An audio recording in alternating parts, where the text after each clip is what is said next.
Everyone, मेरे channel पे आप सभी का फिर से बहुत बहुत स्वागत है। और मैं आज फिर आपके सामने हूँ एक छोटी सी रीडिंग लेके, जिसमें देखना चाहते हैं कि आपके इस वीक में आपकी एनर्जी क्या है। आगे के जो ही 4-5 दिन बचे हुए हैं उनमें आपकी एनर्जी क्या रहने वाली है, और उसमें आपके किस एरिया में कौन सी चीज़ों में क्या परिवर्तन आने वाला है, वो सारी चीज़ें हम देखेंगे और कुछ मैसेजेस भी ले लेंगे। और एक्चुअली ये रीडिंग आपके लिए कुछ आपकी एनर्जी होगी और कुछ आपके लव्ड वंस की तरफ से होगी, या लव्ड वन की तरफ कह सकते हैं। इसे आप अपनी तरफ से एक लव रीडिंग मान के देख सकते हैं, या अपनी एनर्जी के साथ सामने वाले की एनर्जी का भी एक बार आप देख सकते हैं कि क्या है, किसकी एनर्जी है। फिलहाल मैं आपकी एनर्जी का चेकअप करने वाली हूँ कि आपकी एनर्जी क्या है। तब तक आप मेरे चैनल को लाइक एंड सब्सक्राइब कर दें, ग्रेटिट्यूड शो कर लें, और जो भी आपके अपने इष्ट हैं उनसे प्रे कीजिए कि आपकी एनर्जी मैं अच्छे से पिक कर पाऊँ। जब आप चैनल को लाइक करते हैं तो आपकी एनर्जी हमारे साथ कनेक्ट हो जाती है और उससे रिजल्ट अच्छे आते हैं, जो भी मैसेज होते हैं वो अच्छे से मिल पाते हैं। Let's start.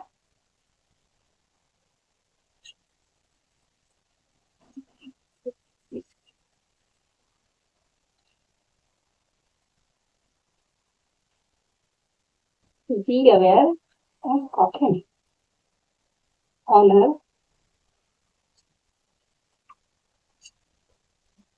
लॉस।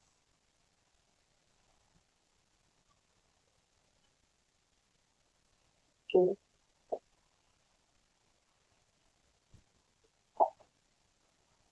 ट्राई करते हैं। देखिए, पहला कार्ड है आपका बी अवेयर, सेकंड कार्ड है सफरिंग, थर्ड है ऑनर, और नेक्स्ट कार्ड है ये लूज, लॉस।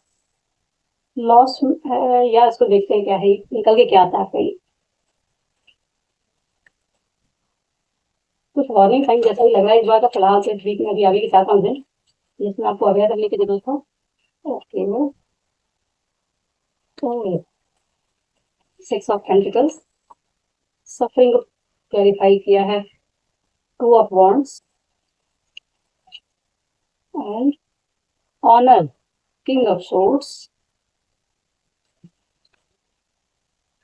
2 कार्ड आ गए इसमें। लास्ट में आपका ये 5 of wands and 3 of pentacles. Bottom का कार्ड है 9 ऑफ सोर्ड्स। एक्चुअली ये कार्ड देखिए, रीडिंग निकल के वैसे ही कुछ आ गई है। इस समय फिलहाल तो ये एनर्जी चल रही है, इसमें ये है कि कहीं कहीं कार्ड्स तो आपको दिख रहे होंगे प्रॉपर में, कुछ ऐसी चीजें चल रही हैं आपकी लाइफ में। ये फिलहाल तो मुझे कुछ ऐसा ही दिख रहा है जैसे आप किसी चीज में बहुत फंसे हुए हैं, कुछ चीजें कॉन्फ्लिक्टेड चल रही हैं। और एक्चुअली यहाँ पे जो पेंटिकल्स की एनर्जी है वो ये आउल और पेंटिकल्स की एनर्जी जो है वो क्लियर बताती है, जैसे आपकी लाइफ में कुछ चीजें हैं जिनमें आपको अवेयर रहने की जरूरत है। 6 ऑफ पेंटिकल्स का कार्ड कहीं ना कहीं बैलेंस की बात करता है कि आपको किसी न किसी चीज में बैलेंस रखने की जरूरत है। और मे भी कुछ ऐसी चीजें हैं जो आपके माइंड में चल रही हैं, जहाँ पे आप बहुत सोच विचार कर रहे हैं। बहुत सारी चीजें ऐसी हैं जो हार्मफुल है आपके लिए। मे भी आपका कोई नेगेटिव पैटर्न हो, नेगेटिव थॉट हो, कोई नेगेटिव लोड हो, या कोई ऐसी सिचुएशन हो जिसमें आप अपने ऊपर बैलेंस नहीं बना पा रहे हैं, जिनमें आपको बैलेंस बनाने की जरूरत है। तो इसमें फर्स्ट कार्ड यही कहता है कि आपको अवेयर रहने की जरूरत है। कोई भी ऐसी सिचुएशन है अगर आपकी लाइफ में जहाँ पे आपको लगता है कि कुछ चीजें कॉन्फ्लिक्टेड हैं, जो चीजें आपको समझ में नहीं आ रही हैं, ओवर बर्डन कर रही हैं, या कुछ लोगों से कम्युनिकेशन आउट जो होता है ना, वो विजडम की बात करता है कि आपको अपने विजडम को यूज करने की जरूरत है। चीजों को बहुत अच्छे से ऑब्जर्व करने की जरूरत है, फिर आपके आसपास में क्या चल रहा है, आपकी सराउंडिंग में कौन कौन सी चीजें घटित हो रही है, कौन क्या कर रहा है। मे भी आपके आसपास कुछ इस तरह की चीजें भी हो रही हैं जो आपकी नजर में फिलहाल ना हो, जिन पे आपकी नजर न जा रही है। तो उन सारी चीजों से अवेयर रहने की जरूरत है और अपने आप को एक बैलेंस में रखने की जरूरत है कि कुछ चीजें अगर आपकी सोच से परे जाए, या कुछ चीजें ऐसी हो जो आपको समझ में ना आए, तो उस जगह पे भी अपने आप को बैलेंस में रखने की जरूरत है। कहीं से भी कोई भी थॉट क्रिएट करने की, या किसी भी तरह कोई एक्शन की, कुछ भी करने में आप थोड़ा सा बैलेंस बना के चलें। बहुत ज्यादा जल्दबाजी वाली चीजें ना करें तो बेहतर होगा। और ये कहीं ना कहीं कार्ड की, जैसे 9 ऑफ सोर्ड्स वगैरह की बात कर रहा है, ये 9 ऑफ सोर्ड्स का कार्ड बॉटम में है, आगे का कार्ड सफरिंग है। ये चीजें कहीं ना कहीं आपके हेल्थ से रिगार्डिंग, जो पेंटिकल्स जो है वो हेल्थ को भी शो करते हैं। तो कहीं ना कहीं आपके हेल्थ के लिए भी हो सकता है कि अगर आप बहुत ज्यादा अंदर से बाहर से हर तरह से परेशान हैं, ये कुछ चीजें ऐसी चल रही हैं आपकी लाइफ में, तो आपको अपनी हेल्थ को लेकर भी अवेयर रहने की जरूरत है। बैलेंस बना के चलने की जरूरत है। किसी भी चीज में आपको बहुत ज्यादा, ना ही बहुत ज्यादा ओवर करना है, और ना ही एकदम से छोड़ देना है। चीजों को बैलेंस करके रखने की जरूरत है। सेकंड कार्ड है कॉफिन, सफरिंग। कुछ चीजें हैं जो आपके माइंड में बहुत टाइम से चल रही हैं, बहुत परेशान करके रखी हुई है। कुछ ये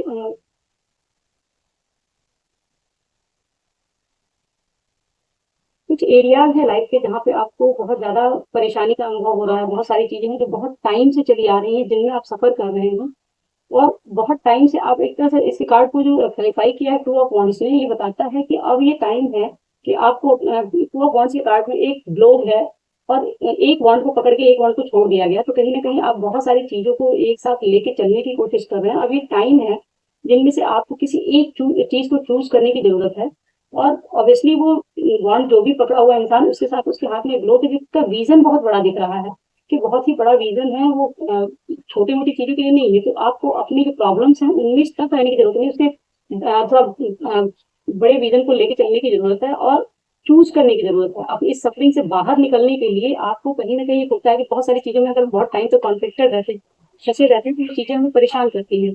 ये कार की आवाज को इग्नोर करिएगा।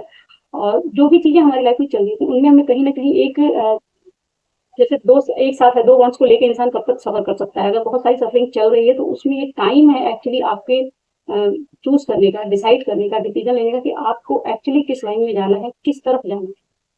आपको अपनी सफरिंग के साथ रहना है या सफरिंग से बाहर निकलना है। इन दोनों चीजों में आपको अपना ही देखना है। अगर सफरिंग से बाहर निकलने की बात करते हैं तो ये कहता है कि आपको थोड़ा सोशल होने की जरूरत है, दुनिया में लोगों से घुलने मिलने की जरूरत है, या जो जो भी आपका अपना गोल है उस गोल की तरफ आपको बढ़ने की जरूरत है, स्टेप लेने की जरूरत है, जिसमें ग्रोथ भी दिख रही है। मे भी जो सेकंड बॉन्ड है जिसको आपने पकड़ रखा है वो बॉन्ड भी आपके लिए उतनी ही इंपॉर्टेंट हो जिसको आप छोड़ना नहीं चाह रहे हैं, लेकिन समय के हिसाब से आपको इसमें लगता है कि ये चीजें हैं जिनमें आपको छोड़ देना चाहिए, क्योंकि एक जिस बॉन्ड को इसने पकड़ रखा है उस तरफ वहाँ फ्रूट भी है, ग्रोथ भी है, सब है। लेकिन जो सेकंड बॉन्ड है, सेकंड बॉन्ड की तरफ कोई ग्रोथ नहीं, वहां पे जो आपको सर्व करने वाली चीजें वहां है नहीं। ग्रोथ है उसमें भी लेकिन बहुत स्लो ग्रोथ है, और भी बहुत सारी चीजें हैं जहाँ पे समझ में आता है कि वो हाइट के हिसाब से भी देखें कि वो वॉन्ट छोटी है, ये बड़ी है, ग्रोथ ज्यादा है, उसके हिसाब से भी। तो उसके हिसाब से इसमें ये लगता है कि टाइम है आपको अपने उस जो भी आपकी प्रॉब्लम चल रही है लाइफ में उसमें चूज करने का समय है, सही समय है, आपको डिसाइड करके आगे बढ़ने की जरूरत है, और खासतौर पर उस सफरिंग से निकलने की जरूरत है। नेक्स्ट कार्ड है शील्ड। शील्ड ये बताता है कि कहीं ना कहीं आपको अपने आसपास एक शील्ड बना के रखने की जरूरत है। अगर आप अपने एक एक्चुअली सेल्फ वर्थ की बात करता है कि आपको खुद को ऑनर करने की जरूरत है। आपके जो भी अपने वैल्यूज हैं, आपके जो अपने तरीके हैं, अपनी चॉइसेस हैं, उन पे आपको टिके रहने की जरूरत है। अगर कोई आपको कोई भी डिसरिस्पेक्ट करता है, अब्यूज करता है, तो उसके लिए आपको अपने सोल को खड़े रखने की जरूरत है। आपको ये ध्यान रखने की जरूरत है कि कोई भी आपको इस तरीके से आपकी जो चॉइसेस हैं, जो आप करना चाहते हैं, उन सारी चीजों के लिए कोई अगर मना करता है, कई बार होता है कि हम लोग को पसंद आता है करना लेकिन लोगों को पसंद नहीं आता है, तो वो उसमें ऑब्स्टेकल क्रिएट करते हैं। तो इस तरह की चीजें आती हैं, कुछ भी ऐसा आता है तो वहां पे आपके अराउंड में हो सकता है कुछ नेगेटिविटी हो, नेगेटिव एनर्जी हो, कुछ लोग ऐसे हो जो टॉक्सिक हो, कुछ ऐसी चीजें हो जो आपको परेशान करके रखें, तो वहां पे आपको कहा जा रहा है कि एक शील्ड बना के रखने की जरूरत है। आपको अपने प्रोटेक्शन की जरूरत है, आपको प्रोटेक्शन लेने की जरूरत है और खुद को खुद से प्रोटेक्ट करने की जरूरत है। नेक्स्ट कार्ड है लॉस। लॉस को क्लैरिफाई करता है फाइव ऑफ वॉन्ड्स, जो किस एक बहुत ही कॉन्फ्लिक्टेड सिचुएशन की बात करता है, जहाँ पे एक व्यक्ति है बीच में जिसमें सारे के सारे एक दूसरे पे वार किए जा रहे हैं, और एक है बीच में जो लड़े जा रहा है बहुत तेजी संभाल के सारी चीजों सारी बॉन्ड्स को एक साथ टैकल करने की कोशिश कर रहा है, फिर भी बहुत ही कॉन्फ्लिक्टेड उसमें। अगर ये सिचुएशन को क्लैरिफाई किया है थ्री ऑफ पेंटिकल्स, और ये दोनों कार्ड एक साथ ये बताते हैं कि कहीं भी हो सकता है कुछ ऐसी सिचुएशन हो आपकी लाइफ में जहाँ पे बहुत टाइम से कभी हो सकता है उसमें कोई वाद विवाद चल रहा हो, कोई प्रॉब्लम चल रही, कोई इशू चल रहा है।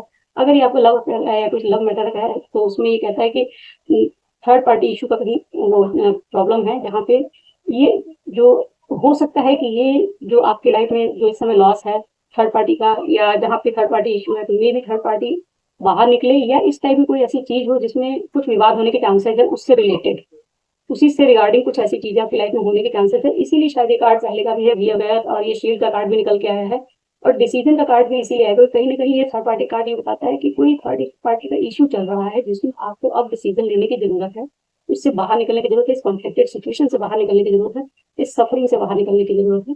और इसमें जो बॉटम का कार्ड आया था वो था सेक्सुअल एनकाउंटर। ये यही बताता है कि कहीं ना कहीं ये दो लोगों के बीच का रिलेशन हो सकता है, दो जो हो सकते हैं वो जरूरी नहीं कोई लव पार्टी ही हो, ये भी हो सकता है कोई आपका वर्क प्लेस पे हो, कोई वैसी सिचुएशन हो सकती है, आपके घर के रिलेशनशिप में हो सकता है, किसी भी सिचुएशन में है जहाँ पे आपने पहले कुछ स्ट्रगल झेला है।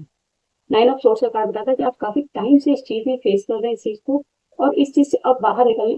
चलिए देखिए हाथ से कार्ड उठाते हैं, एक जजमेंट का कार्ड अपने आप दिख पड़ा, तो मे बी ये जजमेंट का टाइम है। Two of cups and judgement, इसका कार्ड अपने आप ही ये दोनों कार्ड निकल के आए हैं। और ये कार्ड ये बताता है कि इसमें कहीं ना कहीं जजमेंट का टाइम है, आपको जजमेंट मिलने वाली है। जिस चीज में आप बहुत परेशान थे, बहुत टाइम से चल रहा था, ये आपका इश्यू चल रहा है, उस टाइम उस चीज में कहीं ना कहीं ये आपका एक डिसीजन होने वाला है। आपको बैलेंस बना के रखने की जरूरत है, डिसीजन लेने की जरूरत है, अपनी शील्ड बना के रखने की जरूरत है। और ये थर्ड पार्टी इशू का अब ये मुझे क्लियर दिख रहा है कि कहीं ना कहीं ये आपकी एनर्जी नहीं है, कि जहाँ थर्ड पार्टी इशू है उस जगह की एनर्जी है, जहाँ पे ये थर्ड पार्टी बाहर निकल रही है और आपकी लाइफ में जजमेंट क्रिएट हो रहा है। चलिए आपके लिए कुछ मैसेजेस ले लेते हैं आपके लव्ड वंस की तरफ से, जिनके लिए भी आप ये मैसेज देख रहे हैं, जो भी चीजें हैं।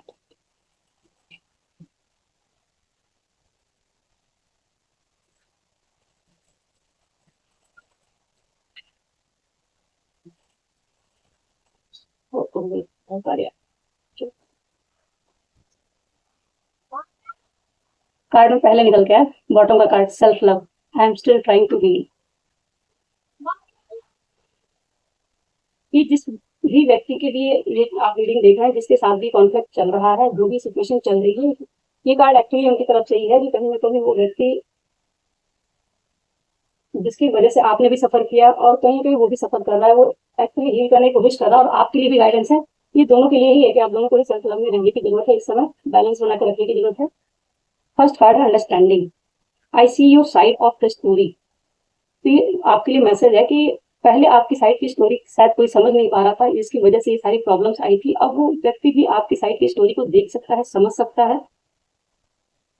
नेक्स्ट कार्ड है hope, I haven't given up on your on us yet.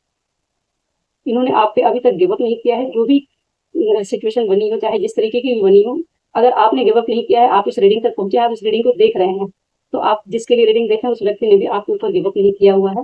Next card है ego, I let my pride get in the way of our connection. ये कार्ड ये बताता है कि आपके कनेक्शन में कहीं ना कहीं ईगो को बीच में लाया गया है और उस ईगो के कारण ही कहीं ना कहीं आपके जो कनेक्शन है उसमें प्रॉब्लम्स आई हैं, कुछ डिस्टेंस आई हो या झगड़े हुए, चाहे जो भी चीजें आई हैं, उसका रीजन था ईगो, चेजर।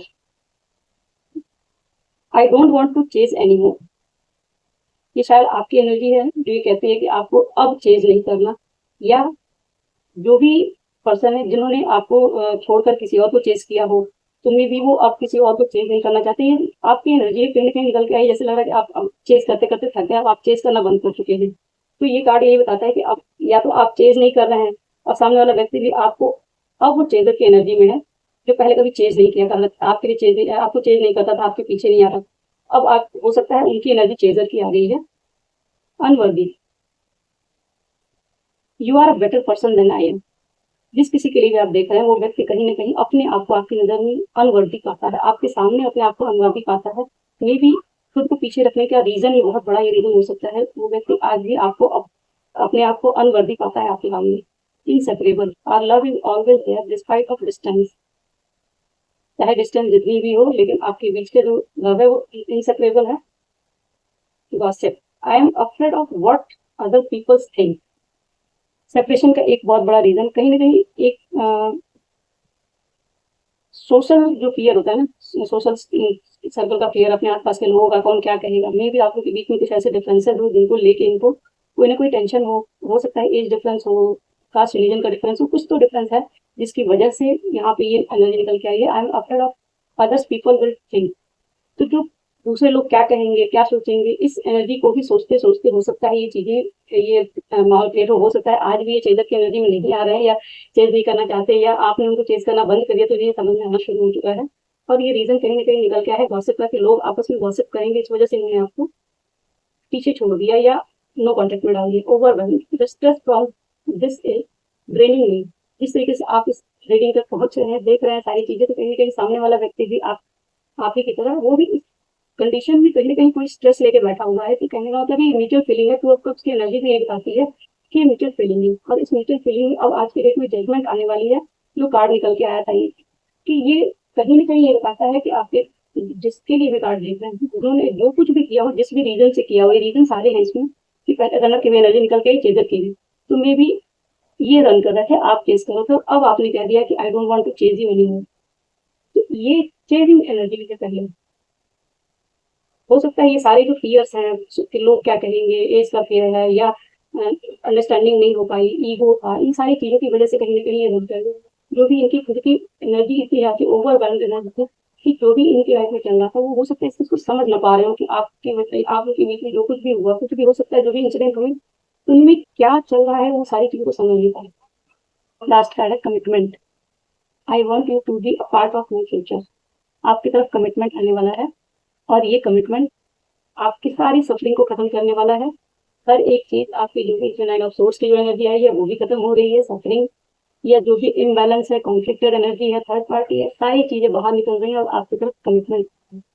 Congratulation guys. तो ये रही आपकी एक छोटी सी रीडिंग और इस तरह की रीडिंग को देखने के लिए मेरे चैनल पे बने रहिए, लाइक एंड सब्सक्राइब कीजिए। अगर आप किसी लव वन को शेयर करना चाहें तो शेयर कर सकते हैं।